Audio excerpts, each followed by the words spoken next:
Hello, my name is Professor Charles Spillane. I'm the Director of the Master's Program in Climate Change, Agriculture and Food Security at the National University of Ireland in Galway. Welcome to this year's annual MScCCAFS Student Conference.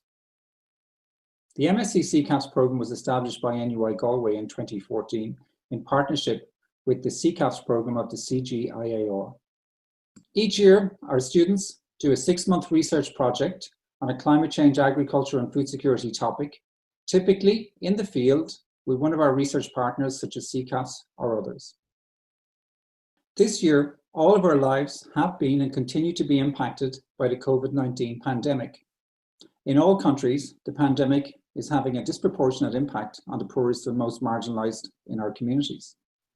As a result of the pandemic, for 2020, all of our MScCCAFS students have had to do their MScCCAFS projects in collaboration with our global partners by working remotely from their accommodation, typically under COVID lockdown measures. Despite the pandemic, our MScCCAFS students, their research supervisors, and our global partners have done an outstanding job in managing to continue to do research under COVID-19 suppression measures.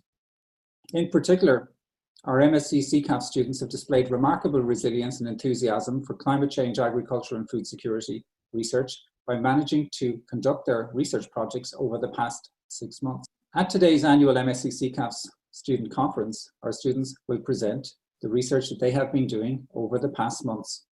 As all of our students have now returned to their countries around the globe, the MScCCAFS program is running this year's annual conference as a broadcast webinar in collaboration with the Ryan Institute at NUI Galway.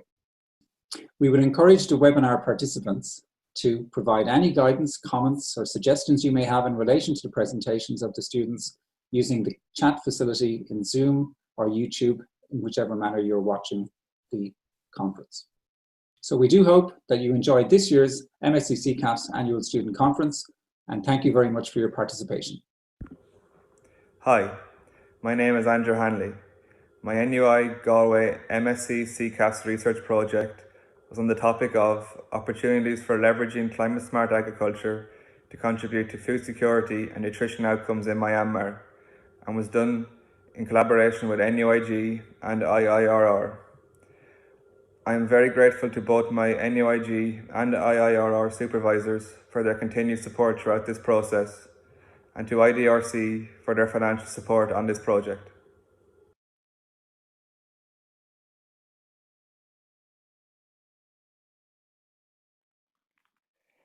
Climate-smart agriculture is one of the proposed solutions for addressing the multiple impacts associated with climate change. As defined by FAO at the Hague Conference on Agriculture, Food Security and Climate Change in 2010, CSA has been developed to integrate the 3 dimensions of sustainable development. These dimensions are economic, social and environmental. Climate-smart agriculture is based around 3 main pillars: productivity, adaptation and mitigation, which aim to 1.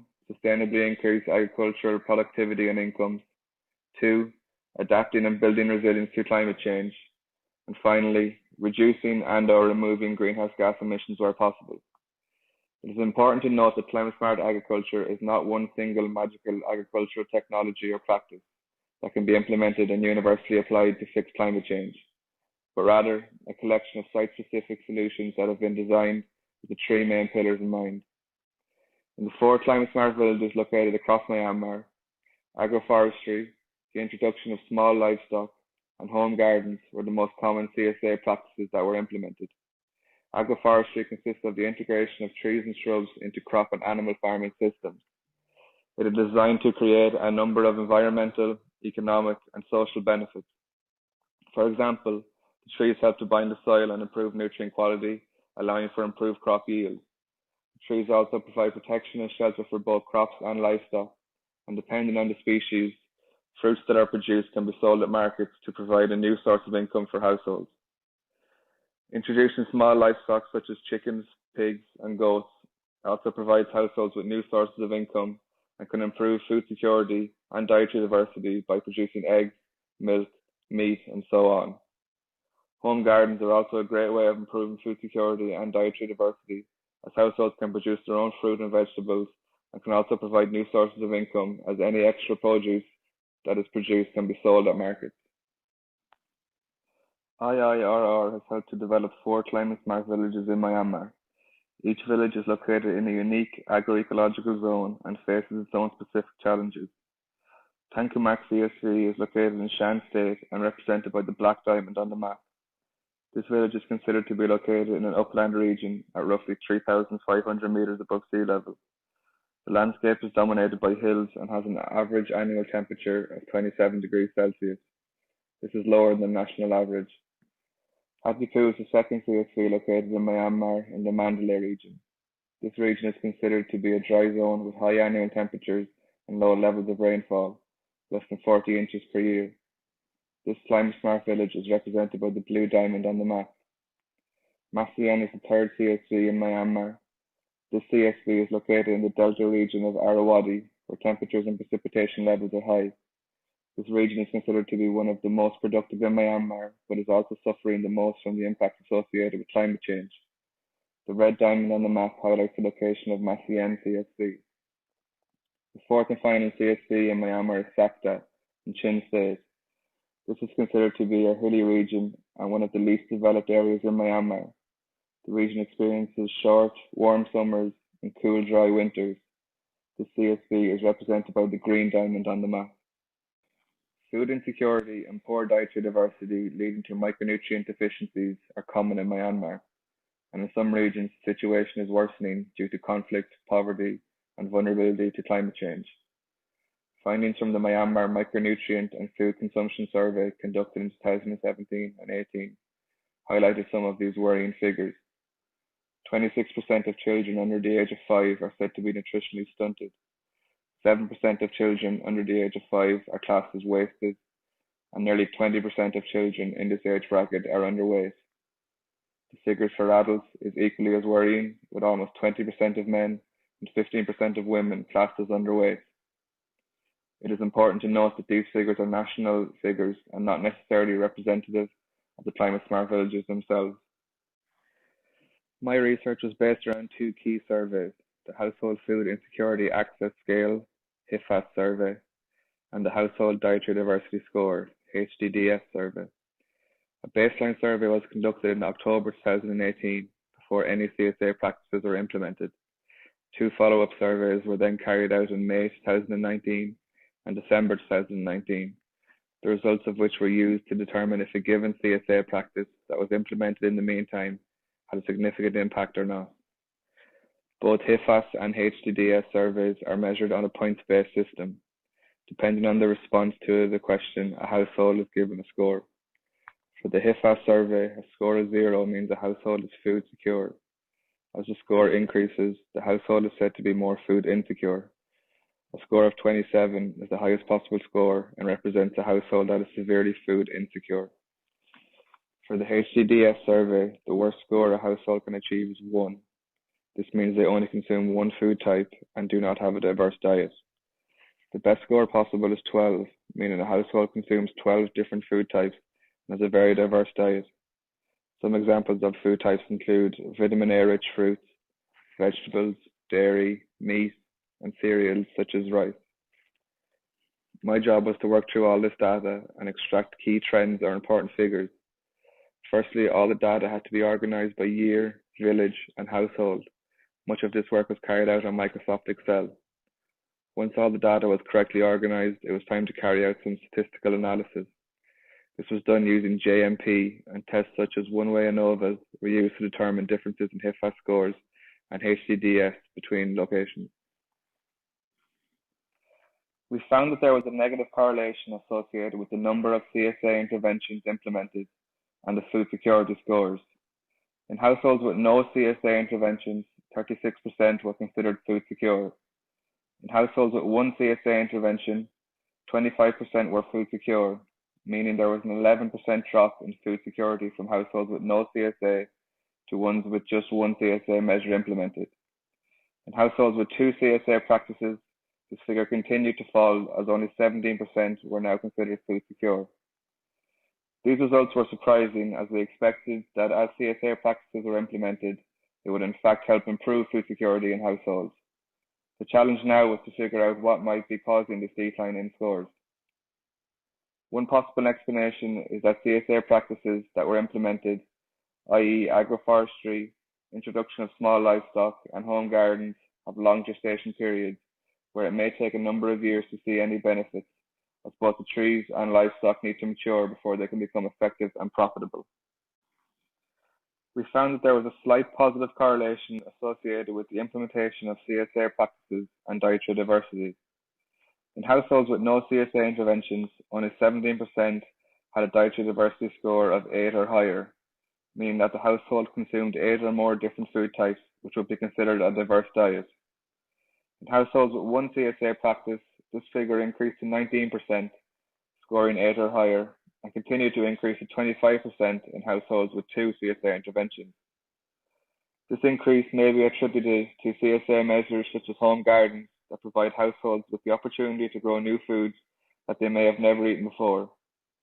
Home gardens may help to improve dietary diversity in this way, but not necessarily food security, as it may take a number of years to get to production levels up to a high enough standard to sustain a family. When we realized that the implementation of CSA was in fact not having as much of a positive impact as we expected, we wanted to try and figure out what factors may be influencing this. We found that the location of the respondent, i.e. the CSV that they come from, had the most significant influence for both food security and dietary diversity. Respondents from Hadipu CSV tended to be the most food secure, while respondents from SACTA were usually, on average, more food insecure. The p-value of 0.0038 is small enough to indicate very convincing significance, meaning location has a strong influence on food security scores. For dietary diversity, a p-value of 0.0002 is also small enough to indicate that both location and the number of CSA options implemented had a significant influence on dietary diversity. Another interesting result that we found was that HIFAS scores increased from 2018 to 2019, even in households with no CSA practices implemented. In households with no climate-smart agriculture in 2018, the grand mean HIFAS score was 2.79. This figure increased to 5.33 in 2019, meaning on average, households were more food insecure. This result would suggest that regardless of the implementation of CSA measures, households in 2019 struggled with food security. This can more than likely be attributed to weather conditions not suitable for good growing and high yields. Households with at least one CSA measure implemented may in fact have suffered less of an increase in HIFAS scores. Although CSA did not help to improve food security for these households in this given time period, it may have helped to soften the blow. A number of important conclusions can be taken from this research. We now know that some CSA interventions, such as agroforestry and the introduction of small livestock, may have long gestation periods before any benefits can be observed. In the future, when planning the development of any climate-smart village, pairing both short and long-term CSA options should be considered, as it will ensure households are protected from the very beginning. We now also have a better understanding of the factors that can influence the efficiency and effectiveness of CSA measures.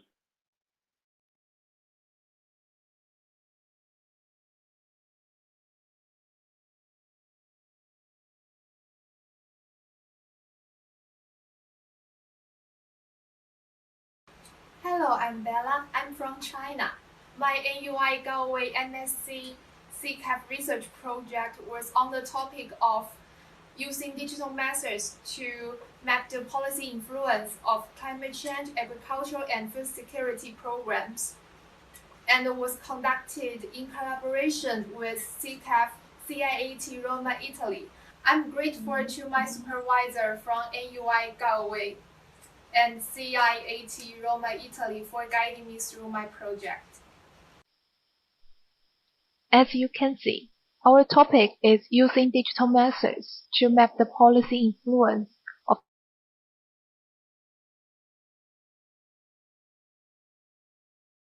climate change, agricultural, and food security programs. So, why we use digital methods? In addition to being a means of social interaction, The Internet has been increasingly used as a tool for organizing offline events, and many researchers are using social networking platforms to share their work with others. The evidence also shows in the CCAFS 2019 report. As we can see in the figure, the main source of social attention comes from Twitter, far more than the following second one, new articles. This data also provides confidence to our idea. Due to the rapid development of Internet, we believe that the Internet is not only a virtual existence, but to a certain extent, it can reflect reality. So we can also explore the impact of projects on the Internet, which is the basic idea of this project.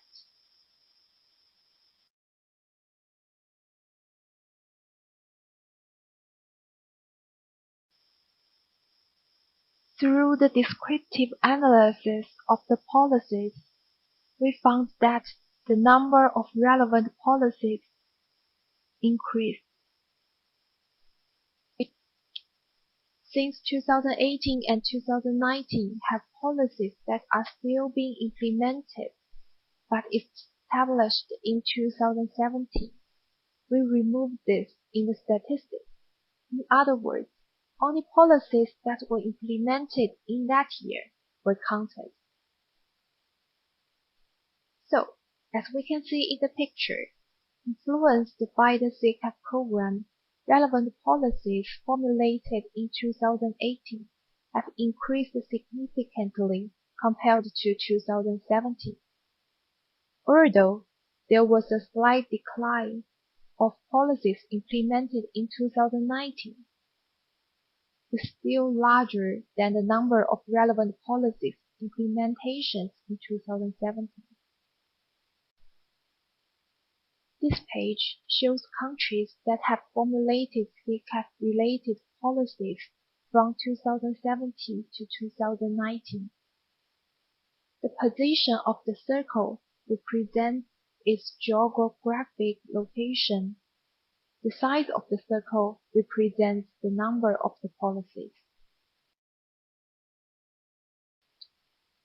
Through the text mining of local government websites, we have the word cloud comparisons for news pages of all government partners in CCAFS-related projects launched between 2017 to 2019.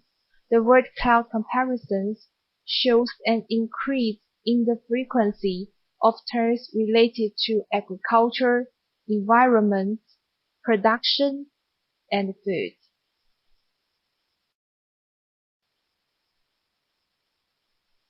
The figure shows the text correlation between CCAFS project taxonomy and the text in the news sections of the website of government partners for all projects launched between 2017 to 2019. Again, there is a clear increase over time after the project starts. To give an empirical measure to the text coloration over time, and to test whether the coloration after the project start is significant, we performed the following regression. Regression results in table shows that the test coloration increased about 10% after project approval, and that the increase is statistically significant. In the semi-structured interviews, we asked the staffs of government bodies several questions. Questions contain the awareness raising, stakeholder influence, knowledge acquiring, policy influence of CCAFS projects. 1+ means, in their answer, they think this session have no improvement after CCAFS project.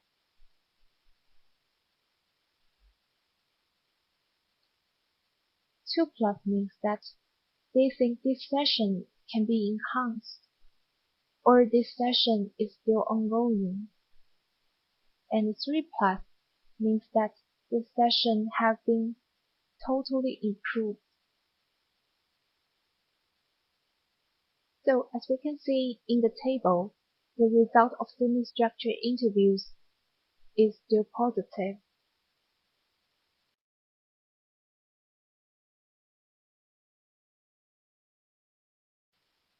Here are the conclusions of MScCCAFS research.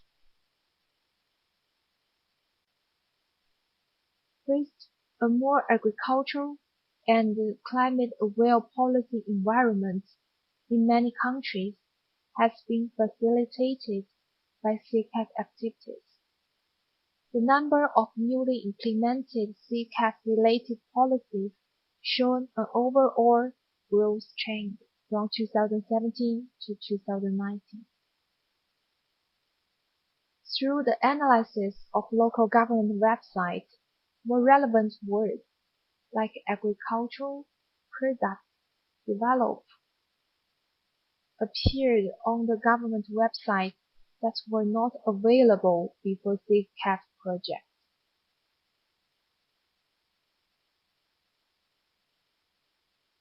Finally, interviews with government organizations that have participated in CCAFS project also revealed a positive policy stakeholder attitude towards CCAFS project. At the end of this presentation, I would like to express my thanks to my professor from NUI Galway and the support from my supervisor of CIAT. Thank you.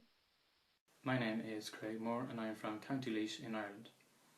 My NUI Galway MScCCAFS research project was on the topic of evaluating performance of the DSAT crop model in response to climatic variabilities experienced in maize growing areas of Vietnam. And this was done in collaboration with the International Rice Research Institute in Hanoi, Vietnam. I would like to express my gratitude to both my NUI Galway supervisors and my supervisor in the International Rice Research Institute for helping me and guiding me through my project in these tough and challenging times.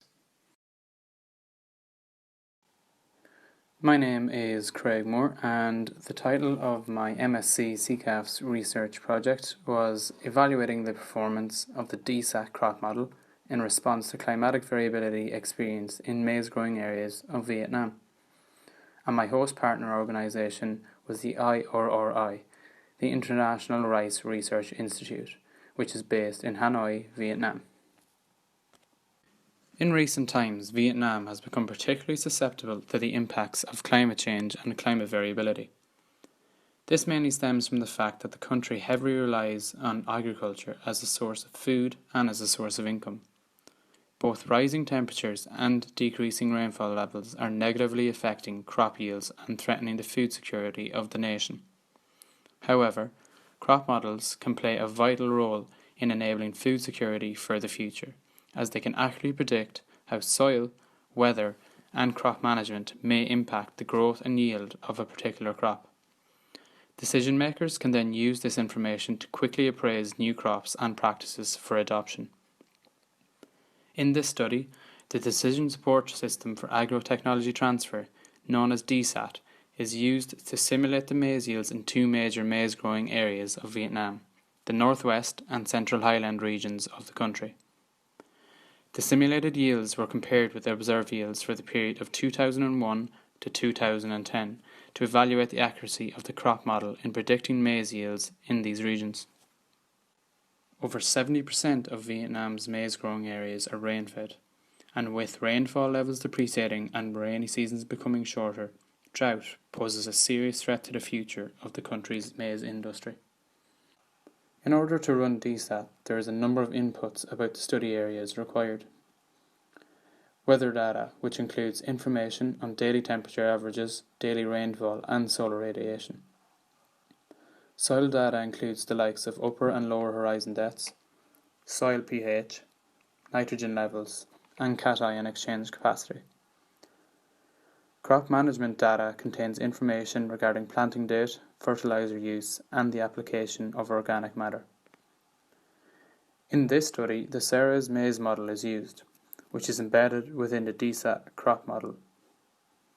The model's built-in parameters and calibrations have been used in previous studies and can accurately predict variations in crop yields in response to climatic variabilities.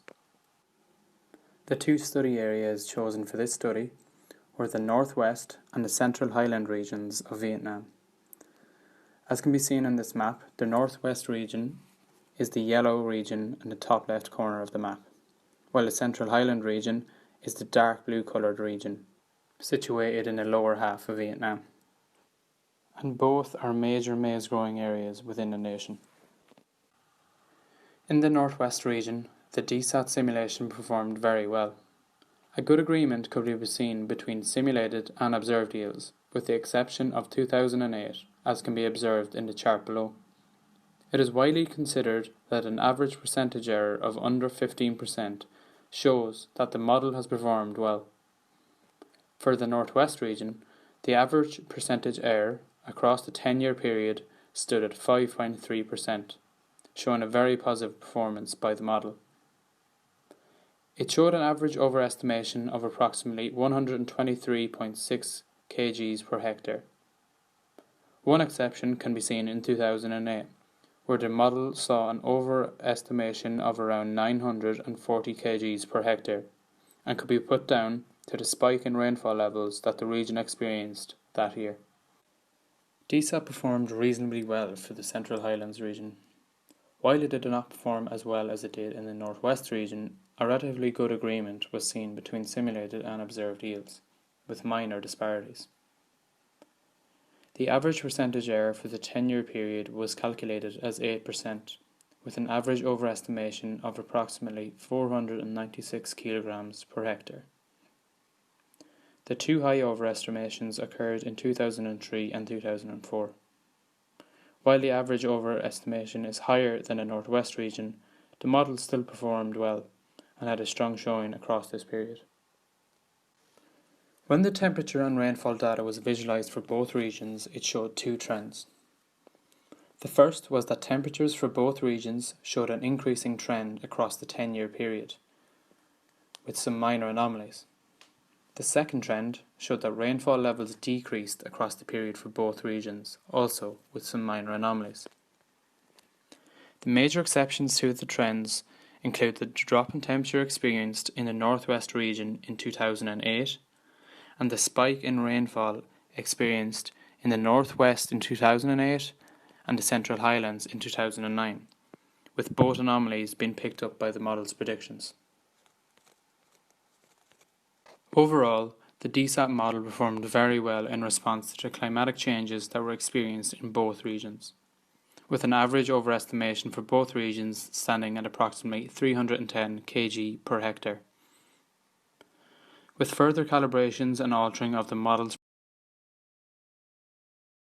data set, the simulations could become even more accurate. Temperatures are expected to continue to rise in Vietnam, and rainfall levels are set to continue on this decreasing trend, which will lead to further droughts across the nation,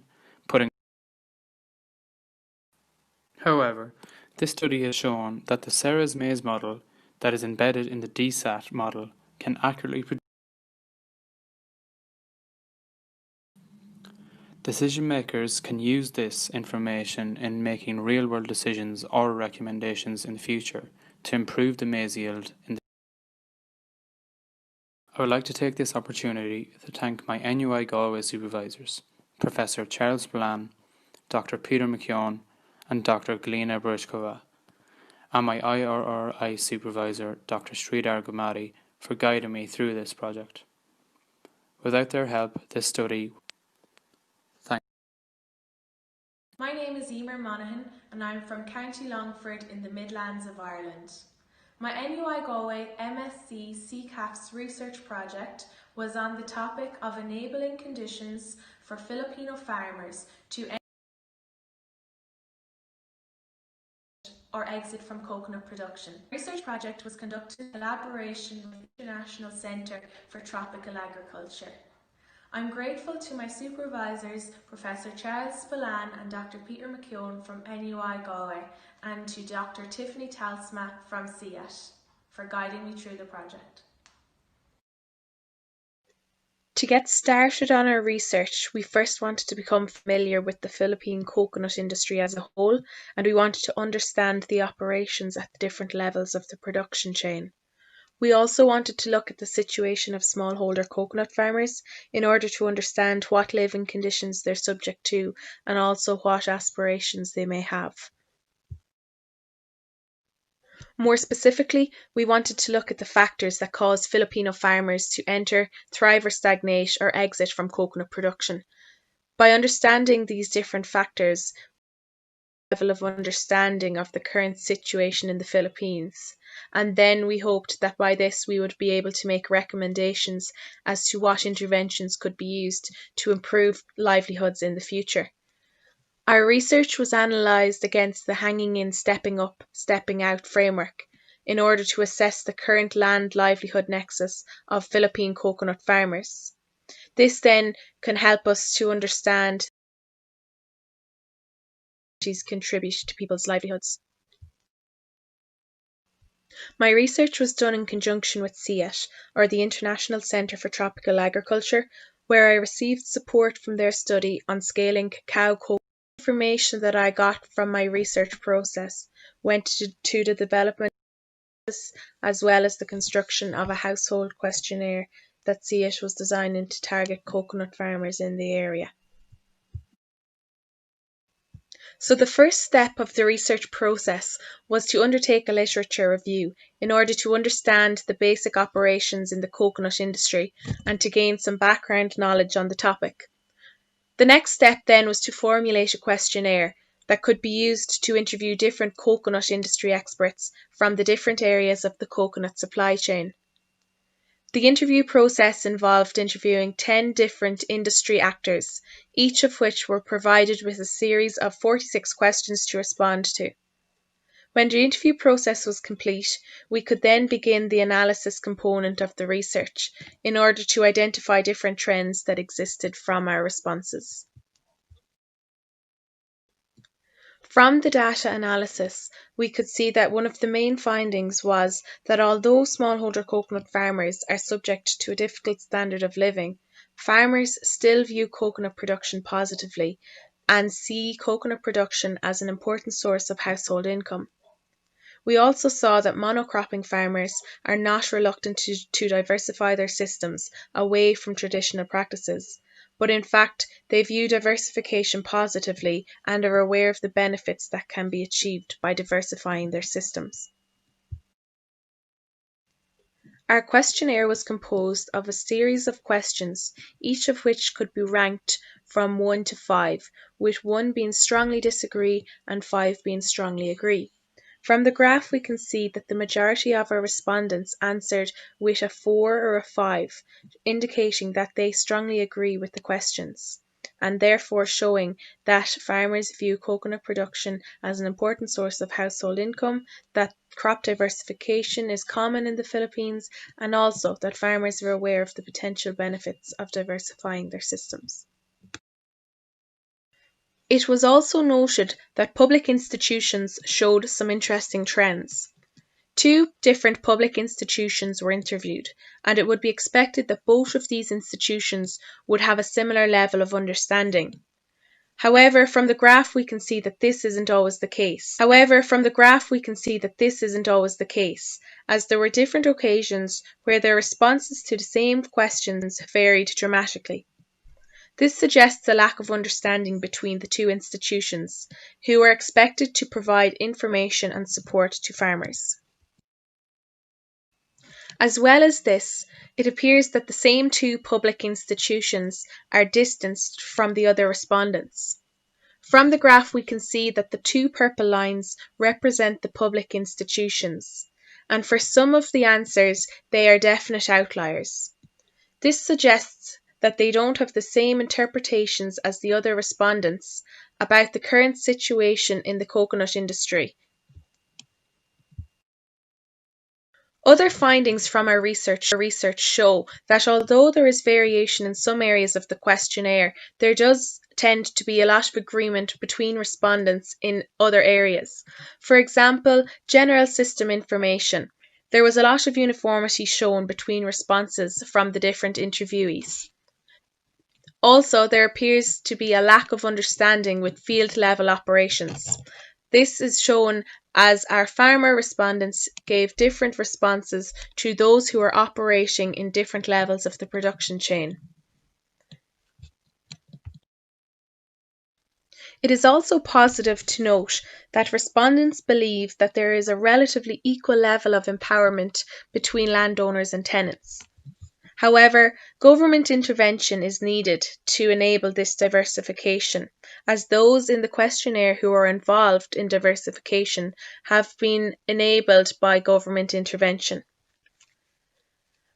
From our analytical framework, we also came up with the idea that smallholder coconut farmers in the Philippines are involved in the hanging in phase of the analytical framework.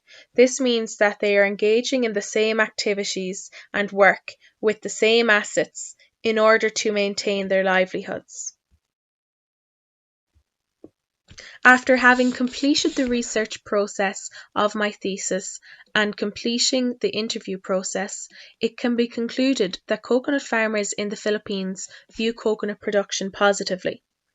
It can also be agreed that smallholder coconut farmers view diversification positively and would be engaged in diversification if they had greater levels of intervention from the government.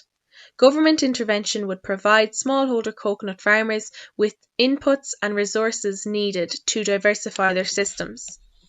Communication and understanding are needed between the different industry actors. Smallholder empowerment is needed to escape the hanging in phase that smallholder coconut farmers are stuck in. This would in turn eliminate poverty and improve standards of living in the Philippines. I would like to offer my thanks to my supervisors at NUI Galway and at CEAT, Professor Charles Spillane and Dr. Peter McKeown from NUI Galway, and Dr. Tiffany Talsma and Jane Gurley-Balanza from the International Centre of Tropical Agriculture. My supervisors provided me with information and support throughout the thesis process, and I greatly appreciate their time. Hello, my name is Eric Moreno, and I'm from San Diego, California. For my MScCCAFS research project this year, I collaborated with the International Center for Tropical Agriculture, known by its Spanish acronym as CEAT.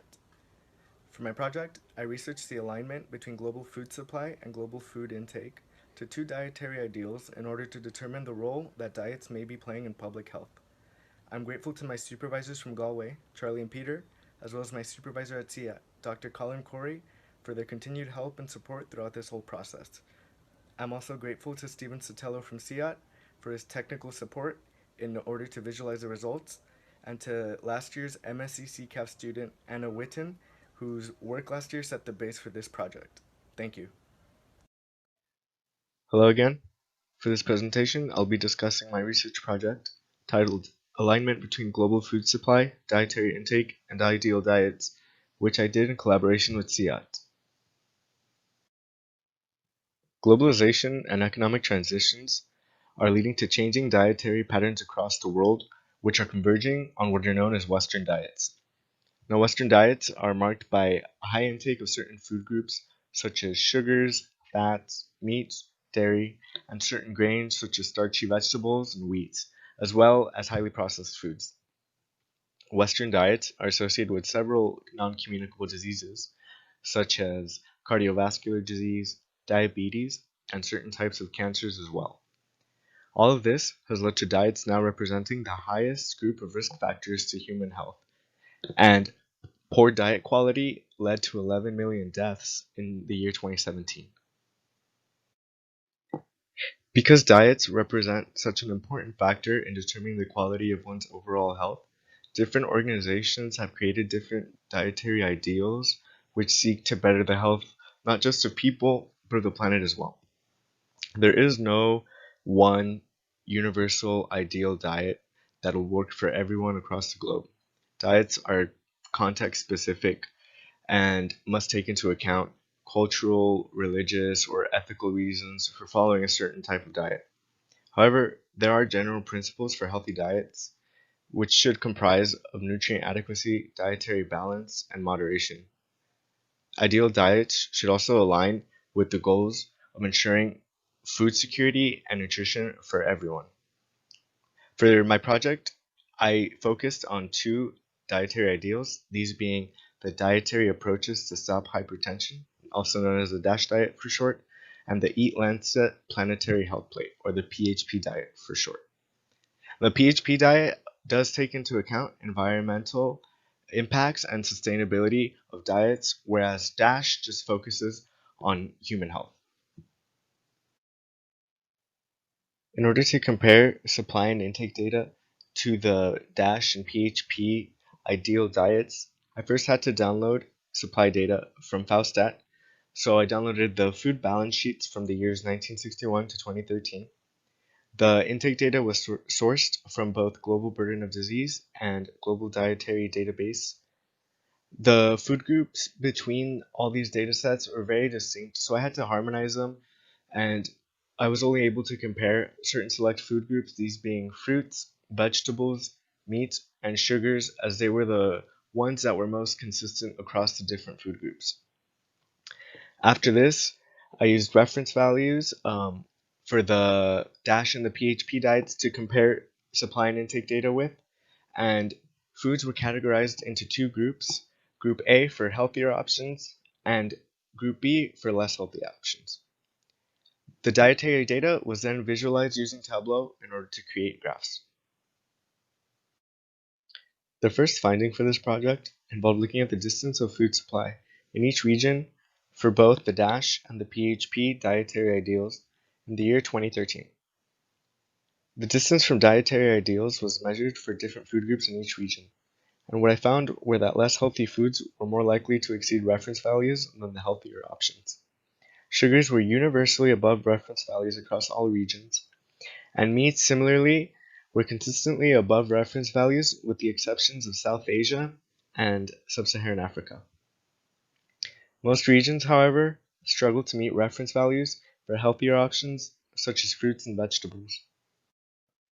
For this project, I had two different sources of intake data, these being Global Burden of Disease, GBD, and Global Dietary Database, GDD.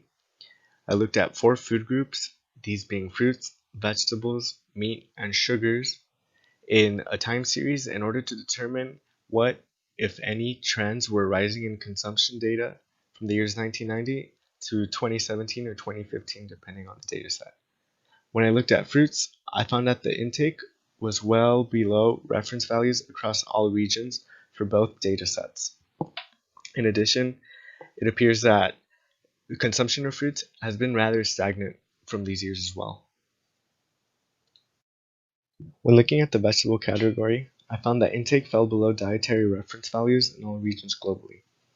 However, there is a discrepancy between the two data sets, with GBD showing an increasing trend in vegetable consumption and GDD showing a decreasing trend for vegetable consumption over roughly the same time period. This might be due to the fact that GDD is looking to become the #1 source for dietary intake data, and as such, the quality of its data may be a bit more robust.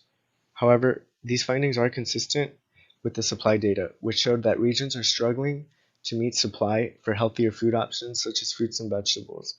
And as we can see in this graph, regions are struggling to meet supply for vegetable intake as well as food intake. When looking at red and processed meats, I found that intake fell below reference values across all regions, which was surprising to me. However, GBD and GDD only measure red and processed meats, whereas when I looked at the supply, the meat category was much more robust, and I included other meats such as poultry and fish as well. Again, we see a discrepancy between the data sets, with GBD showing a stagnant trend in consumption for meat, and GDD showing decreasing consumption in red meat. Of the 4 food groups measured for this project, only sugars managed to exceed the reference values for both the DASH and the PHP diets. Both GBD and GDD only supplied data for sugar-sweetened beverages, and despite this, intake was well above the reference values. Sugar-sweetened beverages are linked to negative health outcomes such as diabetes, and thus represent a key area of intervention for creating healthier diets. Throughout the course of this research project, I found that supply for all food groups is increasing across the world. Intake and supply data seems to show that diets are converging on Western patterns, including a decrease in the consumption and supply of both fruits and vegetables, and an increase in the supply and intake of sugars. Whereas supply of meat is increasing, intake data shows mixed results for meat intake, and certain regions such as South Asia and Sub-Saharan Africa could stand to see an increase in meat intake, whereas high-income countries could most likely benefit from a decrease in meat intake. However, knowledge gaps exist in the datasets and in the literature as well regarding nutrition, and these issues must be addressed going forward in order to create better dietary guidelines. My recommendations for researchers are to fill the knowledge gaps which exist within the field of nutrition, as well as to harmonize and standardize supply and intake data so that datasets are easily comparable to one another. National health boards could create easily accessible and understandable dietary guidelines to promote healthier diets among their citizens, especially if they provide educational material for young students who can then use this knowledge to make healthier choices in terms of diets. Legislators could disincentivize consumption of less healthy foods, perhaps by banning marketing targeting young children, or introducing taxes on sugary drinks, as was the case in Ireland and the UK, or even by requiring food high in calories, fats, or sugars to be labeled, as was the case in Mexico. Measures such as these may be effective in helping consumers to make healthier choices. Just as well, they should fund nutrition research so that higher quality data can be produced, which stands to benefit their citizens. Once again, I'd like to thank everyone involved in this process of helping me complete this research project. I'd like to thank my supervisors from Galway, Charlie and Peter, for their help and support in linking up across different time zones and all their help in the middle of a pandemic. I truly appreciate it. I'd like to thank Dr. Colin Corey of CIAT for all his help and all the knowledge and guidance he gave me throughout this whole process as well. I'd like to thank Steven Sotelo of CIAT for his help with the programming portions. I would definitely not have been able to create the graphs that I did without his help. And I'd like to thank Anna Winton from the MScCCAFS program last year. Her research provided the basis for this project, and she reached out and helped me on many occasions, so a big thank you to her. And thank you to anyone listening to this as well.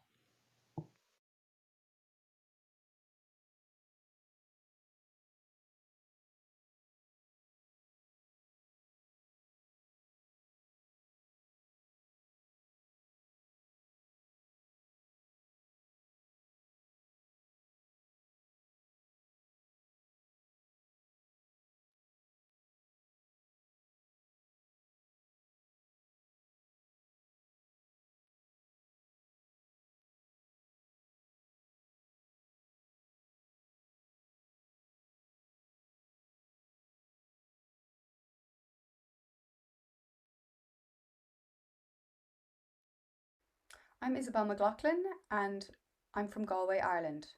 My MScCCAFS research project was on the development and impact monitoring of a communication strategy for CGR climate security. This project was undertaken in collaboration with CGR, CCAFS and Climate Security. I would like to thank both my professors and supervisors at Climate Security for their help and guidance along the way and throughout this project. Thank you.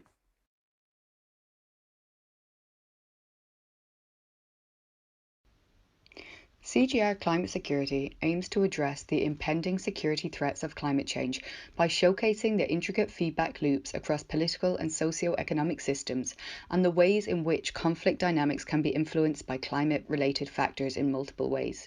CGR Climate Security aims to highlight the interconnected drivers and pathways between climate security to underpin the complex nexus of climate and security. CGR's work aims to integrate discourse of security into climate science through research, the development of open source data platforms, the elevation of partnerships to stimulate the exchange of vital resources and information, and the design of programs and interventions for peace building. My research project was based around the development of a communication strategy for climate security. This essentially means I will be developing a structured plan along with my colleagues to communicate the climate security initiative to the public and grow an audience in order to share knowledge and develop partnerships with like-minded entities for future collaboration on the adaptation of food systems, climate science, and humanitarian relief. While a large segment of my research project was spent on the development of the communication strategy and its implementation, I spent the summer monitoring the results of this strategy through Google Analytics and Twitter Analytics.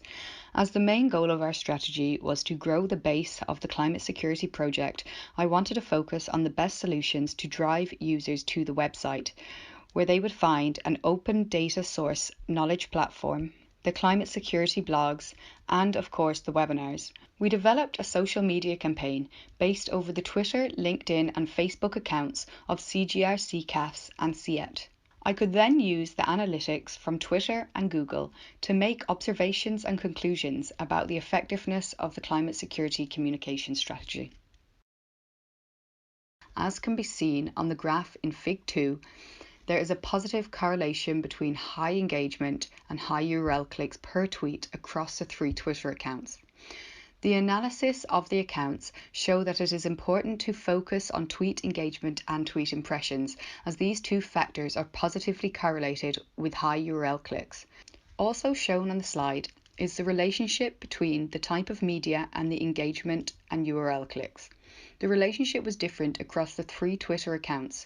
More precisely, as we see in Fig 3, for both CCAFS and CET, tweets with videos had a slightly higher average number of URL clicks and engagement. For CGR, tweets with images drove average engagement per tweet but did not have a significant impact on the average URL clicks. CGR performed better when accompanied with an image on engagement, but not significantly on URL clicks. In contrast to this, both CCAFS and CET performed better with a video accompaniment on both counts. This suggests that videos are more effective at driving URL clicks, but the difference is not overwhelmingly significant, meaning a combination of both images and videos are suitable with a slight emphasis on video where possible. Shown here in Fig 4 is a representation of how the day of the week affected URL clicks. For CGR, the tweets that were posted at the end of the week, Friday, Saturday and Sunday, had higher average URL clicks. Following this pattern, the tweets posted by CCAFS at the end of the week had on average more URL clicks than those earlier in the week. Tweets posted on Mondays had the lowest number of URL clicks. Again, we see here that the tweets posted by CET on Fridays had significantly higher average URL clicks. Tweets posted on Mondays had an average of 0.5 URL clicks, while tweets posted on Fridays had an average of 17.5 URL clicks. In this study, the day of the week had a significant impact on how users reacted to the tweets. Tweets that were posted at the end of the week had higher engagement, URL clicks and likes. Across the 3 Twitter accounts, Monday is the day of the week with the lowest level of engagement per tweet. However, it is important to note that only a small subset of tweets were posted at the end of the week. It would be necessary to test this hypothesis by posting more tweets at the end of the week and review the findings a month later. As can be seen in Fig 5, the impact of the time of day is less clear and is different for the 3 Twitter accounts. The tweets sent from CGR posted in the morning and the evening have higher URL clicks per tweet on average. For CCAFS, lunch, evening and night tweets were very efficient in terms of URL clicks and engagement. On average, afternoon and morning tweets did not perform well. The data for the time of day from CET is a bit disaggregated as there was not enough variation in the available data to display accurate results. There was only one tweet sent out in the evening which performed the best overall, suggesting that tweets should be posted later in the day. Once I began analysing the impact of the time of the day on tweets, it became clear that there was a significant limitation in the study. As CGR, CCAFS and CID are all international organisations, the time of day for their followers varies significantly by time zone, meaning people may be viewing the tweets internationally at all times of the day. This may influence the data gathered from the variable of time. Overall, the time of the day seems to be less important to determine whether a tweet will be efficient. The following dataset was sourced from Google Analytics. In Fig 6, we can see the daily active users of the Climate Security website. We can see the website had a slow start due to limited promotion, which began to pick up on May 22nd, the day the promotion for Webinar 1 began. This climb continues until the 4th of June, where it reaches a peak of 1,064 daily active users. This is the day Webinar 1 was launched. After this, the site experiences a slight lull before promotion of Webinar 2 began. This pattern continued over the period of the 3 webinars, whereby after the last one we see a steady decline in daily active users. This data suggests a few practices that may help to increase the traffic and usability of the Climate Security website. We see a positive correlation between the amount of activity, interaction and active daily users to the site. This suggests that in order to generate more traffic, Climate Security should aim to increase content such as posting regular news updates and blogs, along with hosting more events such as the Climate Security webinars. These should all be promoted using the social media and other methods, with the overall goal of redirecting both interested parties and a new audience to the webpage. It is also possible to analyse the bounce rate of each visit. The bounce rate of a website refers to the total number of single page sessions divided by the total number of page visits, whereby the user views only a single page on the website and does not explore further. A high bounce rate can indicate low engagement with the site and a poor experience following the click. In Fig 7, we can see users who navigated to the site through Twitter had the lowest bounce rate, meaning traffic navigated from Twitter is less likely to leave the site after just one page. Users navigating from other means, such as independent sites, had the highest bounce rate.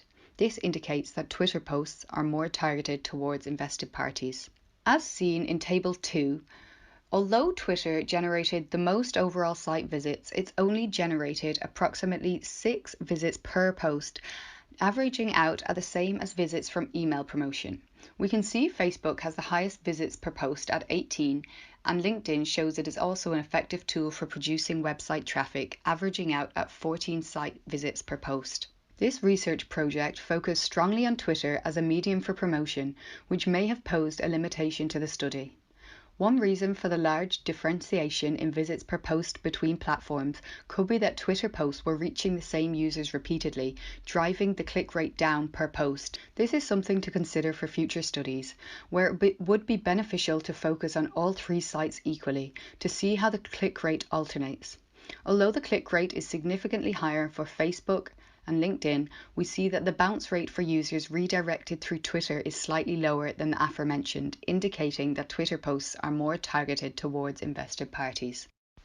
As shown in the pie chart, we can see that English at 84% was the primary language used to search the site, followed by Spanish at 6% and French at 4%.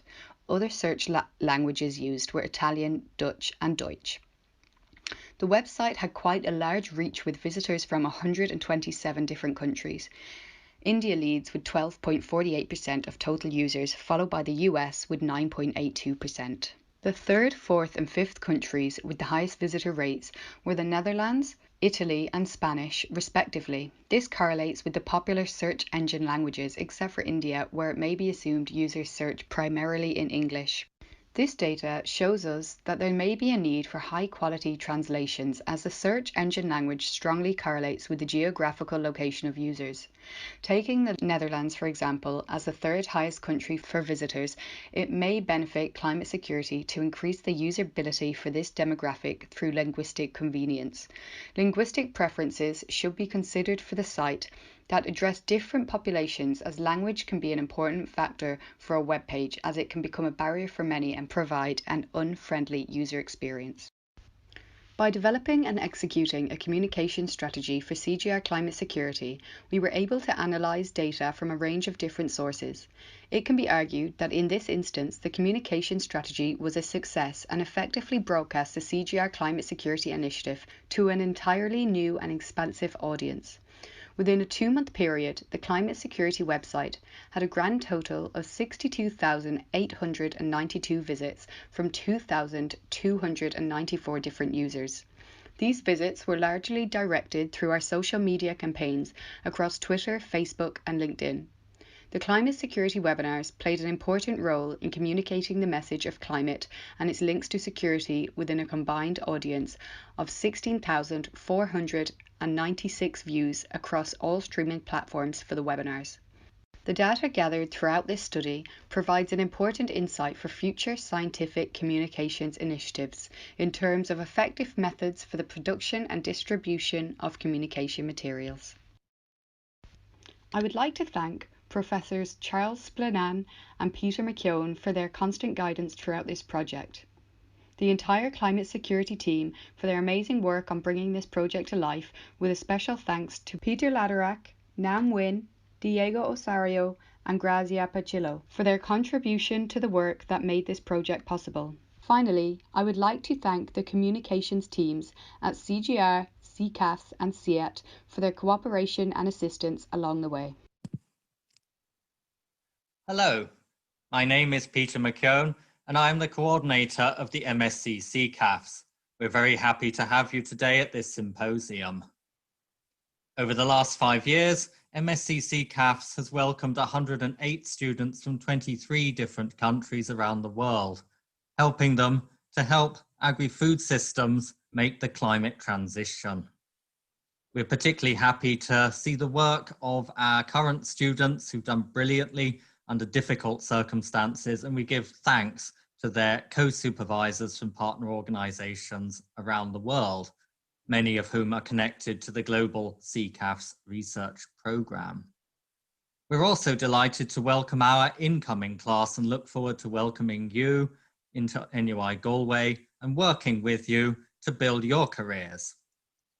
Our course is necessarily interdisciplinary, embracing everything from the social sciences and climate finance through to natural resource management and the science of how we make crops and livestock more resilient to drought and other climate impacts. We also focus on climate security and the interactions between climate impact and gender and social inclusion. The course is taught by a mixture of our own faculty and guest lecturers from around the world who will teach through different methods in different ways, including tutorials, lectures, small group work, and skills training. This year, of course, much of our material will be delivered online, which brings flexibility and opportunities, but also challenges. We encourage our incoming students to think particularly about the skills that they will need to develop to further their careers by the time of their own graduations. We thank you for your attention and look forward to meeting you virtually or in person during the year. My name is Kalwabanda and I'm from Zambia. My NUI Galway MScCCAFS research project was on modeling routes for legume integration into maize systems for water use efficiency in Zambia, and it was done in collaboration with the International Institute for Tropical Agriculture. I am grateful to my NUI Galway and IITA supervisors for guiding me through the project. I am also grateful to the Irish government for providing financial support through the award of the Irish Aid Fellowship to allow me to do the research at NUI Galway. Thank you. Hello, hi. My name is Kalwabanda, a student at the National University of Ireland, Galway, finalizing my Master of Science in Climate Change, Agriculture and Food Security Studies. For my research, I was looking into modeling routes for legume integration into maize systems for water use efficiency in Zambia. For this study, I was hosted at the International Institute of Tropical Agriculture, IITA, Zambia. Without wasting much of your time, please allow me to go straight into the introduction. Smallholder farmers in Zambia, like many others in sub-Saharan Africa, consider legumes as a cheaper source of protein and alternative source of income. Legumes are also readily available. For this reason, farmers are more likely to choose grain legumes in their crop diversification strategies than any other legume species. However, farmers continue to face challenges in the production of agricultural crops, including water stress, poor soil fertility, lack of land ownership, lack of input availability, and many others. Apart from that, the current climate crisis continues to threaten agriculture production in the region. According to the IPCC 2013 report, temperatures in the region are projected to increase to about 2 degrees Celsius by 2050. This poses more challenges on the agriculture sector as more droughts are expected to occur. Therefore, strategies that help reduce water stress in agriculture are encouraged. These strategies include integration of legumes in agricultural production systems. To conduct my research, I used the Decision Support System for Agritechnology Transfer (DSAT) to simulate crop growth, development, and yield. For this software, I needed a soil module, a weather module, and a genetic module. In the DSAT crop management tool, cultivars such as maize, groundnuts, cowpeas, soybeans, and common beans were grown in rotation. Maize was grown in rotation with one legume at a time in a sequential experiment. Each cultivar was followed by a short fallow period. All cultivars were harvested at maturity except for fallow periods whose harvest was specified on reported dates. Simulations were run for a period of about 25 years, starting from 1994 as the starting year. Other specific simulations in the simulation options of the software included the use of the century pattern soil model, canopy curves photosynthesis, and symbiosis for all legume cultivars. For maize, initial conditions were specified such that the maize cultivar was preceded by a legume which was grown in rotation with the maize for that rotation. Results from each rotation were collected and subjected to an analysis of variance through the comparison of means in SPSS version 22. The analysis revealed that significant differences were observed when maize was rotated with groundnuts from one soil to the other.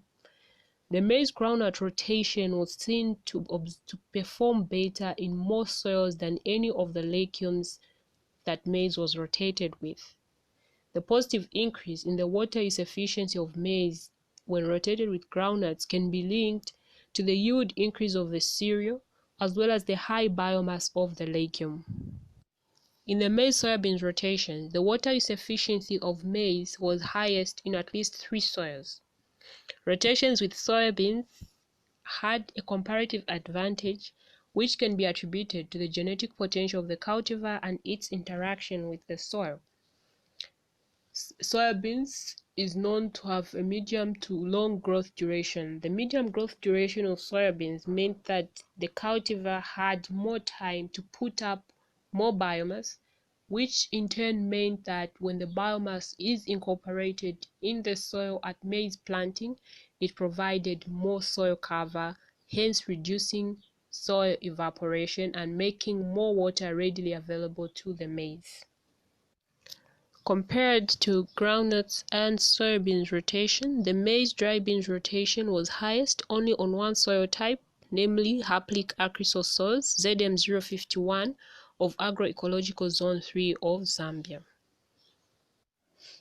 The maize cowpea rotation, on the other hand, had consistently lower water use efficiency on all soils of the 3 agroecological zones of Zambia compared to the other legumes with which maize was rotated within the study.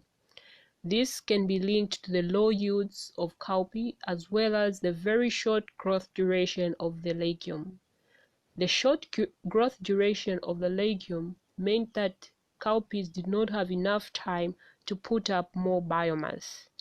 This meant that even when the biomass was incorporated into the soil at maize planting, it did not provide enough soil cover to prevent excess water loss from the soil.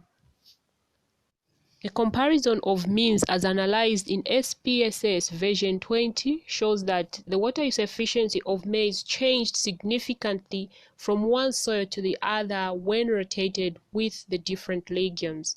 This is as determined by the analysis of variances at p less than 0.05. The positive results observed in the water use efficiency of maize when rotated with the 4 legumes can be linked to the increase in the nutrient balance and soil organic carbon, as well as to the resilience of legumes such as groundnuts to in-season droughts. Also, the study suggests that the legumes had no direct impact on the system's water use efficiency except through the changes in the soil water characteristics. The significant differences in the water use efficiency recorded between soils can be linked to the improvement in the soil water storage and drainage following legume inclusion in the system. Generally speaking, the water use efficiency of a cultivar is affected by its genetic potential and the interaction it has with the environment. In this case, the maize cultivar has its own genetic potential which interacted with the integrated legumes in the systems. The legumes produced high biomass to provide soil cover and reduce soil evaporation from which the maize cultivar benefited. However, legumes with a very short growth duration have very low water use efficiency. Overall, for water use efficiency within a particular soil, it really doesn't matter which legume a farmer chooses to grow. Farmers can either choose any grain legume as long as they restrict them to one soil type. But as they move from one soil to the other, it can be recommended that maize groundnut rotations are done on calcic stolnase soils, haplic acrisol soils, Luvic phyosem soils, utric cambisol soils, gleic arenosol soils, and ferralic cambisol soils. The large number of soils on which groundnuts performs better gives a much wider choice for farmers to grow groundnuts in rotation with maize.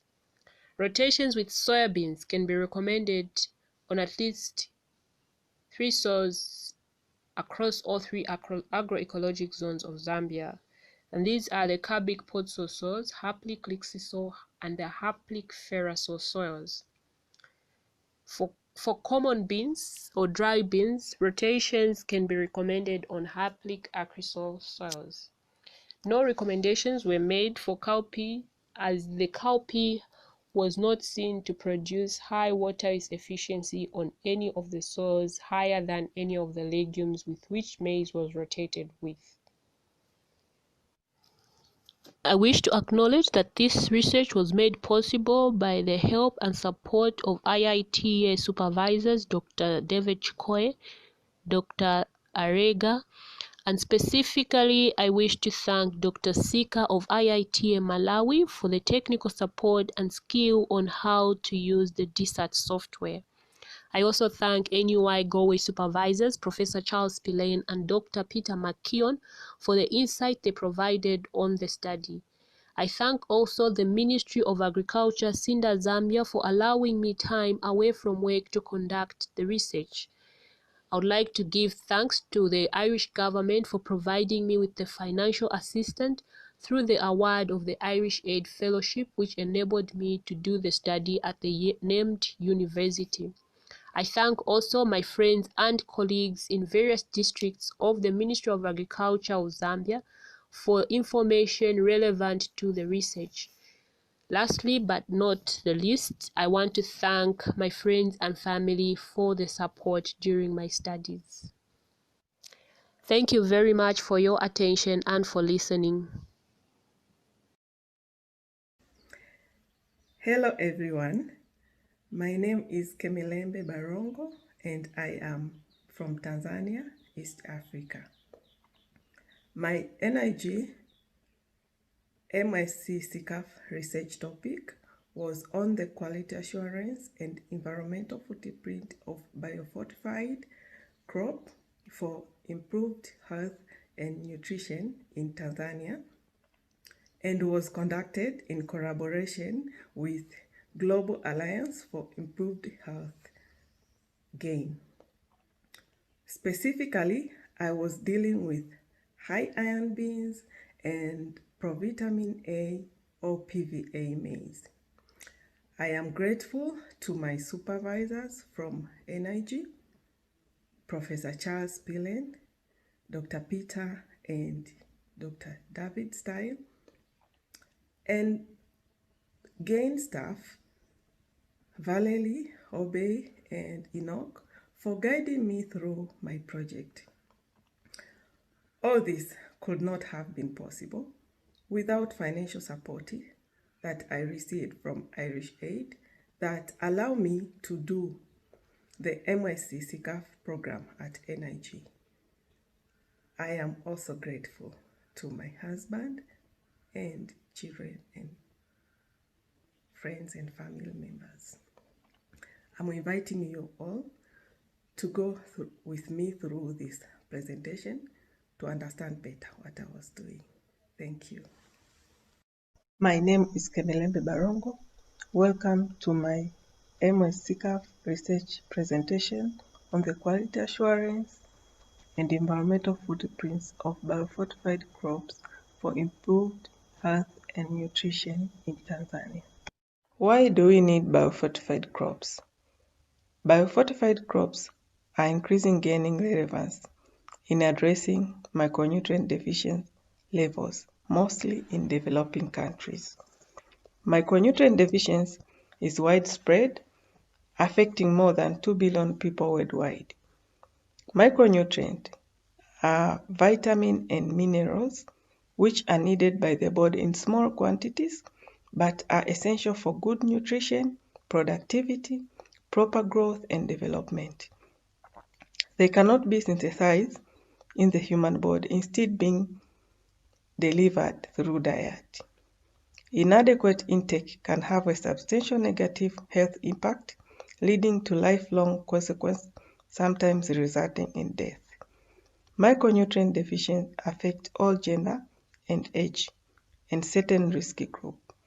Pregnant women and children below 5 years are the most vulnerable. Micronutrient deficiency account for almost 7% of the global disease burden annually, causing stunting, underweight, and wasting for children, causing disability and economic toll. Biofortification is the process of increasing the nutrient density of staple food crops that are widely consumed by low and medium income population. It is done mostly through crop breeding. These food crops do not have enough micronutrients to lead healthy and productive lives. Vitamin A, zinc, and iron are the most limited micronutrients in diet. In Tanzania, more than 5 varieties of orange fresh sweet potatoes have been released. 2 varieties of provitamin A maize were officially released in 2016, and 2 varieties of high iron beans were officially released in 2018. The research goal is to measure environmental impact and quality assurance of bio-fortified maize and beans for improved human health in Tanzania. The research objectives were first to conduct life cycle assessment of the environmental footprint of provitamin A maize and high iron beans along the food value chain, and second, to determine the quality assurance of bio-fortified foods along the food value chain from producer to consumer. This research involves both primary and secondary data. Secondary data were collected from peer-reviewed journals, relevant policies, strategic documents, and others. Primary data were collected through administered questionnaire to value chain actors in Tanzania, mostly producer and consumer of bio-fortified crops. Environmental footprints were quantified by the use of the attribution life cycle assessment tool along the food value chain from cradle to market. Same methodology used as of Leonhardt's study of 2019. Environmental footprints mainly focused on global warming as the environmental impact category. Nutrient density unit was used to compare the environmental burden per nutritional profile of bio-fortified crops against conventional varieties. NDU consider essential fat acid, protein, fiber, and calories in 100 grams of the product, divided by the recommended daily value intake of each product as indicated on the formula shown here. For PVA maize, addition of PVA, and for high iron beans, there will be additional of iron, and the figure will be divided by 4 instead of 3. These findings are based on the input and activities by the bio-fortified actors in Tanzania. Distribution of the final product is contributing to the highest emission due to the fact that small quantities are supplied several times.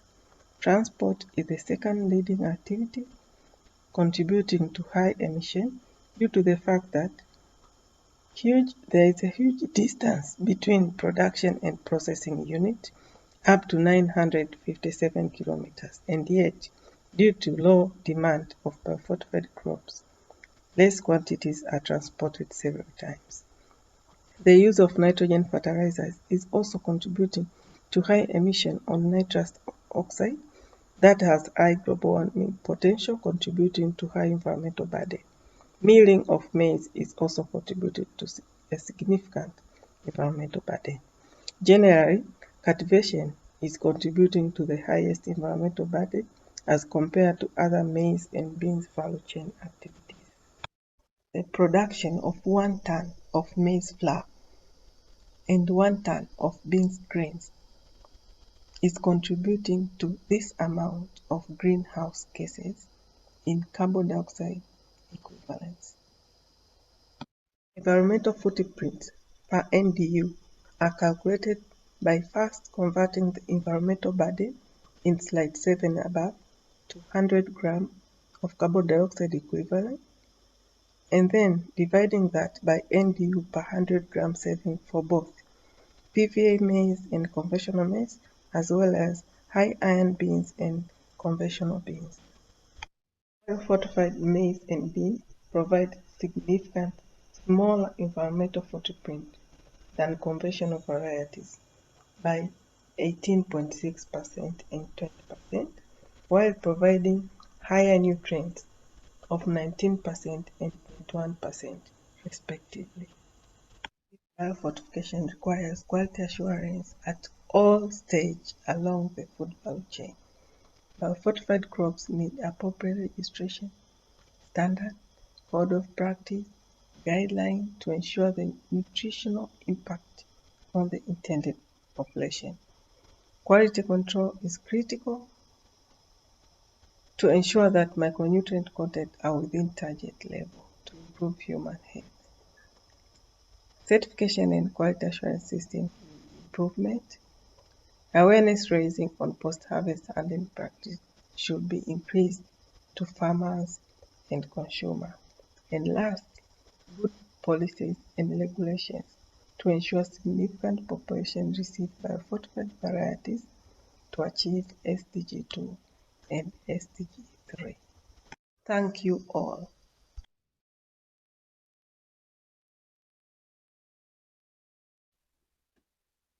I'm Sally McCarrick from Ireland.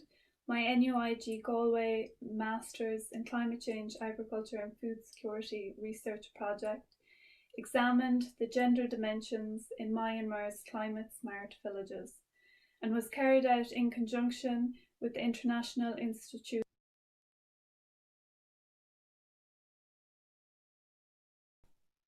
The gender dimensions in Myanmar's Climate Smart Villages project was developed by IIRR and their funding body IDRC to understand the extent of women's involvement in climate smart agriculture within the climate smart villages in Myanmar. The project is in line with Myanmar's 2016 NAPA report, which calls for gender inclusion in agri through the access of resources and training, and states it will place them on the pathway to improved livelihood standards. As women are deemed most vulnerable minorities facing climate change due to their roles in diverse livelihood activities, their dependence on natural resources for these activities, and the structural inequity in the access to and control of such resources. Despite these vulnerabilities, women can be proactive agents of climate change adaptation, especially when coping with variability, long-term changes in climate, and ensuring food security.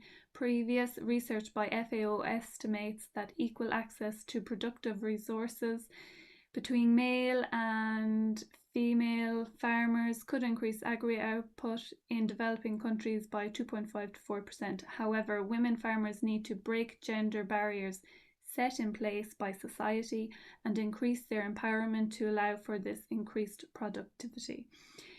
CSA has been identified as a long-term climate change adaptation strategy by Myanmar's Agri Department and CCAFS. Myanmar, home to almost 54.5 million people, is an agricultural country with 50% of the agri workforce represented by women.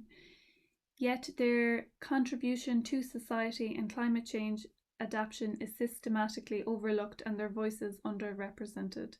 They also face many barriers, as listed in this presentation, which prevent them accessing various agri resources. Therefore, they are not empowered to reach their full potential in the agri sector. These barriers also restrict their contribution to increased food security. CSA implementation through community-based approaches allows participation of all stakeholders from the design stage to the end product, while providing many benefits including increased gender and social inclusion. Regarding data collection and analysis, IIRR carried out a rapid scoping study in 2016 to identify 4 agroecological sites. These villages also represented areas of the country experiencing the lowest levels of poverty. The survey was carried out between October 2018 and May 2019 in the 4 selected climate smart villages, and the use of CBA ensured the participation of all village residents in the survey. NUIG research team conducted 2 correlative analyses on raw data collected by IIRR via the survey. First analysis indicated if perceptions regarding each question was or was not significantly affected between genders or by the climate smart locations. The second analysis carried out indicated possible relationships between perception of respondents and demographic info between the 4 climate smart villages. Demographic information includes respondents' age, sex, marital status, total household membership, livelihood activity, land ownership, type of farm, tillage, religion, and membership of organisation. The most interesting and significant findings came from 3 sets of questions, which I'll cover now. regarding the perception of women's roles in livelihoods. The results from these statements give the overall impression that women's place is in the home. 95% of total respondents agree that it is the mother's duty to care for a sick child. 58.9% of total respondents don't agree with women spending most of their day away from the home earning money, and 66.6% of all respondents agree that if a woman gets too involved with livelihood activity, her family will likely suffer. As well as these statements supporting the traditional stereotypes, 67.4% of respondents agreed with the statement, a woman's place is in the home. This notion runs throughout the 4 climate-smart villages and between genders, and is potentially reducing females' respondents' opportunities to earn, although 87.6% of total respondents agree that she can contribute to the household's economic well-being equally as a man. This, combined with previously mentioned results, suggests that income-earning activities that are based in and around the household would be acceptable by both genders and across the 4 climate-smart villages. Regarding women's decision-making power in the household, overall results suggest that 88.8% average majority of female respondents are usually involved in decision-making in their home, but have a significantly lower involvement in decisions related to travel. Decision-making power is significantly influenced by village location, tillage, age, and marital status in all climate-smart villages. Attention should be given to Delta Climate-Smart Village regarding decision-making power. It had the lowest scores frequently throughout both analyses compared to other climate-smart villages. Delta Climate-Smart Village was also identified as potentially having less involvement in decisions regarding their own travel compared to the other climate-smart villages. Between 31 and 40% of female respondents in the Delta Climate-Smart Village may not be able to travel to trainings such as extension agri trainings or external support services. This travel limitation could prevent females in this village the opportunity to extend their decision-making power beyond their own healthcare and household duties if it should arise. Overall, this highlights the importance of scoping each site individually and then designing an adaptation plan specific to each participant, site location, and all its integrating factors, rather than applying a one-size-fits-all plan. Finally, regarding findings in relation to women's perception of their role and contribution to community-level activities and decisions, analysis suggests that 60.4% of respondents may perceive that their age and tillage methods limits their standing or credibility in their community, and therefore they could not voice their opinions in a meaningful way. Results suggest that 79.18% of female respondents perceive that with the current workload involving tillage and the number of household members, it would be significantly difficult for them to obtain an important leadership position in their community, even if they really wanted one. Overall, results suggest that it is difficult for women to contribute to community-level activities and decisions in all climate-smart villages. However, 71.42% of female respondents agree with the following statement: things have changed in their community. There is now many opportunities for women to influence how your community is governed. This result is in line with some new studies and observations emerging in relation to changing gender barriers in human development in Myanmar. To conclude the overall results, based on parameters included in this study, this analysis identified links between gender perceptions and demographic factors. Results suggest that income-earning activities based in and around the household would be acceptable by both genders and across the 4 climate-smart villages. Surprisingly, religion did not emerge as a significant influence on any parameters, including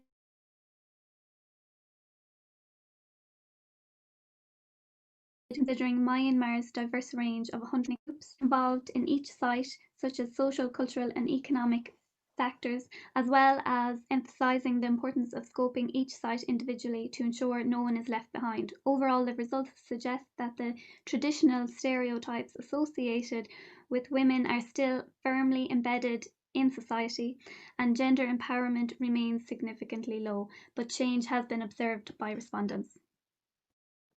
And finally, regarding the future of these results, they will be used as basis for gender evaluation and overall food security evaluation of IIRR's Climate Smart Village project in 2020 after CSA implementation.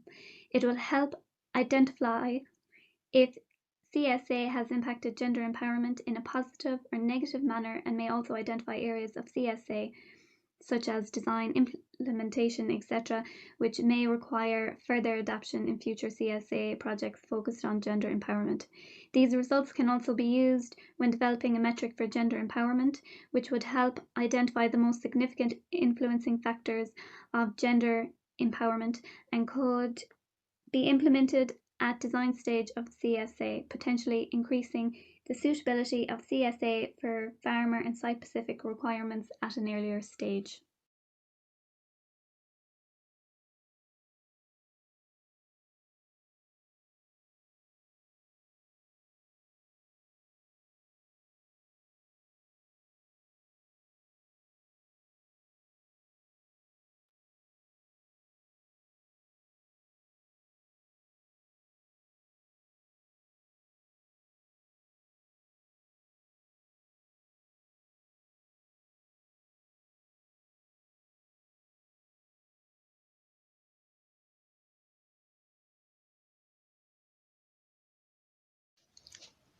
Hello, my name is Thelma Ilukena and I'm from Zambia.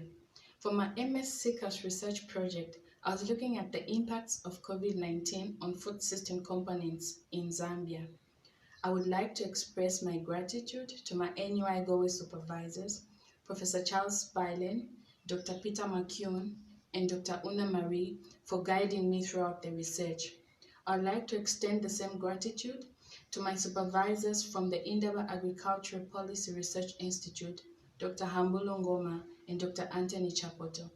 Finally, I would like to express my gratitude to the Irish Aid for according me the opportunity to pursue the MScCCAFS program at NUI Gowe. Thank you.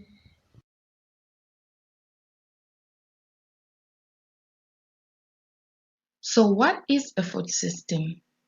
A food system can be defined as a series of activities and actors involved in the primary production of food, its processing and packaging, distribution, retailing and consumption, and the management of waste. Food systems are essential for ensuring global food security and attaining the SDGs on achieving zero hunger and ending poverty, among others. Pandemics and other shocks tend to expose weaknesses and inefficiencies of socioeconomic systems, food systems included. A crisis like COVID-19 can result in disruptions that can cause or worsen food insecurity. In Zambia, an estimated 1.9 million people were facing a crisis level of food insecurity between May and September of 2019 as a result of flash floods and droughts in different parts of the country. Furthermore, 48% of the population already are unable to meet their daily caloric requirements according to the World Food Program. The COVID-19 pandemic thus poses a new and additional threat to food security in Zambia. The study had two research objectives. The first one was to assess the differential impacts of COVID-19 on food system components in Zambia. The second one was to assess the extent to which various food system components in Zambia have been affected by the COVID-19 and to map out their vulnerability. In terms of research methodology, a quasi-structured questionnaire consisting mainly of liker-to-perception questions was generated in Google Forms and used to collect primary data. Stakeholders involved in various food system activities were identified and invited to participate in the survey via a web link. The questionnaire was distributed by email to 120 people, of which 52 responded to the survey. Excel and SPSS were used to generate descriptive statistics and to conduct non-parametric tests, respectively. Nearly half of the survey participants reported that they worked for a government organization or ministry. When it comes to food system activities, half of the respondents stated that the organization they worked for was involved in some level of extension service provision. One of the key results of the study is that COVID-19 had a major impact on incomes and consumption of urban low-income earning households, and there was a high level of agreement among respondents regarding this, as can be seen from the box plots. In addition, incomes of urban low-income earning households were perceived to be more vulnerable than that of rural low-income earning households. This is maybe because the urban poor are mainly employed by industries and other businesses that were adversely impacted by COVID-19, whilst the rural poor rely more on farming for their incomes. Consumption of the urban low-income earning households was considered to be more vulnerable to that of the rural low-income earning households, perhaps because most urban households rely more on purchased food, whilst rural households tend to rely more on food which they produce on their own. COVID-19 was perceived to have had a major impact on extension service provision and retailing. The impact on extension was major because of the COVID-19 restrictions put in place regarding public gatherings. Extension service provision in Zambia, like most developing countries, is highly reliant on physical interactions. Retailing was affected in a major way, possibly because of a high reliance on most retailers on imports, which were affected by various restrictions that were put in place to help curb the spread of the COVID-19. Other food system components related to imports and access to markets only experienced moderate impacts. Labor supply for commercial agricultural production was perceived to be more vulnerable to COVID-19 than that of smallholder agricultural production. This could perhaps be because of the high reliance of commercial agricultural production on hired labor, which was affected by mobility restrictions, compared to smallholder agricultural production, which is more reliant on family labor. This vulnerability heat map summarizes the findings of the study. It shows that the most vulnerable food system elements were consumption and incomes of urban low-income earning households, extension service provision, and retailing. The least affected components included consumption and incomes of high-income earning households in both rural and urban areas, which is as expected because these type of households tend to have a wide variety of social safety nets. Smallholder production and buyers of agricultural produce were also among the least affected food system components. Respondents also reported that other important factors like the food prices and the exchange rate had increased a lot from the time COVID-19 was first reported in Zambia. In summary, it can be said that all components of the Zambian food system have been impacted by COVID-19, but to varying degrees. Social protection programs during times of crisis like the COVID-19 are essential. There is need to facilitate transition to greater use of ICTs in extension service provision in order to reduce physical delivery of extension services.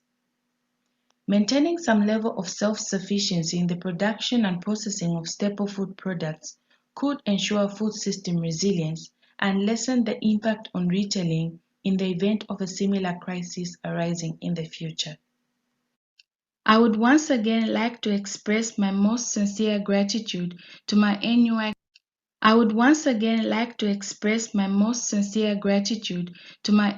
GOE supervisors and host institution supervisors for the guidance. I would also like to say a big thank you to Irish Aid for the funding. Thank you so much for your time. Hello everyone, my name is Latma Izwali and I am from India. My NUI Galway MScCCAFS research program was done on the topic of youth migration and climate change, and it was done in collaboration with CIT Rome, Italy. I am grateful to my supervisors from NUI Galway and CIT organizations for guiding me through my project, and also to my parents for their financial support to allow me to do the MScCCAFS program at NUI Galway. My research topic was Should I Stay or Should I Go? Climate, Rural Youth Migration, and Social Protection. The focus of my research is to synthesize climate and youth migration, and we're looking at the rural youth context and whether climate change is a driving force for rural youth migration. And it is important to note here that youth mentioned are at the age between 15 to 24. Today, the world's population is at 7.7 billion. From this, 44.3% lives in rural areas where agriculture and livestock are the main source of income. Of the 7.7 billion people, 1.2 billion are youth, and it is the largest generation in history. 90% of young people, that is age between 10 to 24, lives in developing countries, which means that many children and youth are suffering poverty and deprivation. And the International Labour Organization data of 2019 shows that 16.4% of the global youth are unemployed. Which is a concern. And there are 30.9 million youth migrants in 2019, which is 11.4% of the total migrants population. And of the total number of youth in 2019, which is 1.2 billion, around 31 million, which is 2.6%, are youth migrants. Here we will see the role of climate on migration. We all are aware of the rising temperature, so 1/3 of the global population will experience annual temperature greater than 29 degrees Celsius within 50 years, and in different parts of the world if there is no migration. But this temperature currently is found mostly in the Saharan region only, and it is only 0.8%. And you may be asking why this rising temperature is a concern for youth and migration in general. It is because if we are taking Africa as an example, Africa is the youngest population with 226 million youth in 2015, and they are the most exposed and the most vulnerable. They have the most number of youth, and they are also the most exposed and most vulnerable to climate change impacts, such as drought. Such events like drought will increase poverty, and this poverty can further force youth to migrate to other countries. For this research, I collect existing literatures using online search engines such as Google Scholar and Scopus. Since the topic is on youth migration and climate change, I use keyword combination only to choose literature for the review. And I also review blog posts, organization website, and newsletter as well.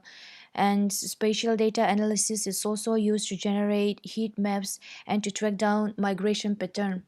And the image you see here is just to show the difference between primary data collection and secondary data collection. This section consists of my findings on factors that affect youth migration. And from the literature I have reviewed, I found that overall reason of youth migration for both male and female is related to education, employment, family reunification, marriage, and to escape poverty, violence, conflict, and environment change. Besides this, youth from rural areas were also attracted by modernization and are pushed by poverty and insecurities, which is mentioned above. This poverty and insecurities were influenced and are worsened by the rising temperature, and population growth, especially in the rural areas, also play a significant role in rural youth migration. Because population growth decrease available land for agriculture and livestock, which pressure youth to migrate. And it is important to note here that even though climate change plays a huge role in migration, climate change alone does not drive youth to migrate. A combination of social, economic, and environment factor drives them to migrate, but climate change is a huge multiplier of mass migration. The map we see here is map of Africa. It is a heat map showing the intensity of migration pattern, and it is showing migration pattern for all ages from the year 2015 to 2019. This currently is the most relevant data available for researchers and policymakers, but there is a shortage of data in both rural and urban areas. We can see that Africans are moving in and out of a country, and the reasons may vary. But to quantify accurately and compare the number of people moving from south to north and north to south, a further study is required. But it is useful to get the idea of human movement. Here we have the findings on some limitations in policies and data. Among all the adaptation measures and initiatives, my research focused on social protection program as an adaptation measures to reduce youth migration from rural areas. And through this research, I found that social protection programs today already cover a large area, but funds that are approved for the enhancement of the social protection in the covered areas often do not reach the target population, and instead these funds are used to reinforce the existing sectors that have already received substantial adaptation finance. I also find that programs and policy of social protection mainly focus on children, women, and old age, and there is no specific programs and policy for youth. Uh, Even though I mentioned that climate change is a contributing factor to youth migration, evidence for climate change as a key driver is weak, and in addition to this, there is an insufficient data on youth migration. There is no disaggregated age data, and this hinders the possibility to find the key driver of youth migration.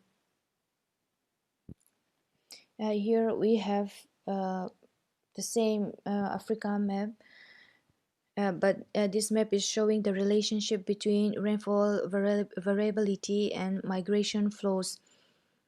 And the rainfall variability data is taken from the year 1981 to 2018. And we can see out migration and in migration here and there through this map, but we cannot say that people from water scarce area move to places where there is a higher percentage of rainfall. So like the previous map, it requires a further study to be able to know how exactly rainfall and migration are related. This is an example to show the differences in social protection coverage, and we use Africa as an example again. From this map, we can see the huge coverage difference between Northern Africa and Sub-Saharan Africa. If you look at children, social protection coverage is only 11 in Sub-Saharan Africa, while it is 37.8 in Northern Africa. Likewise, you can see the differences in maternity, disability, and old age as well. The graph here shows a social protection coverage country-wise, but it is excluding few countries. But this shows us the gaps in social protection, which is a concern and which needs to be addressed as soon as possible. To conclude this presentation, I want to highlight and convey that even though there is no status of climate refugee, there are people who are increasingly forced to migrate due to severe climate change effects. Youth often are not the focus of current policy makers, and many existing initiatives only provide resilience and adaptability for a limited period time. All future climate forecasts points to climate as an aggravating contributors to human mobilities, and youth are most likely to suffer the most. Policymakers need to focus on adaptation measures that will address unique needs of youth under migration and climate change pressures. Thank you. So that brings us to the end of this year's annual MScCCAFS Student Conference. I'd like to thank all of the students for their hard work and dedication over the past year to get their theses completed despite the challenges of the COVID pandemic. We're also indebted to our global partners, particularly the CGIAR-CCAFS Program and other international development organizations, for their help and assistance in co-supervising the research projects of the students over the past year. For this year's students, the annual CCAFS conference marks the end of their master's program with us, and we wish them very well for the future. We measure the impact of the CCAFS program on the impact that our graduates go on to have on the climate change, agriculture and food security agenda, and we wish them all very well in that endeavour. With that, I'd like to close the conference and also welcome our incoming cohort of students who will be with us for the next year, and hope that they also can go on to do such excellent projects as the students who have done this year.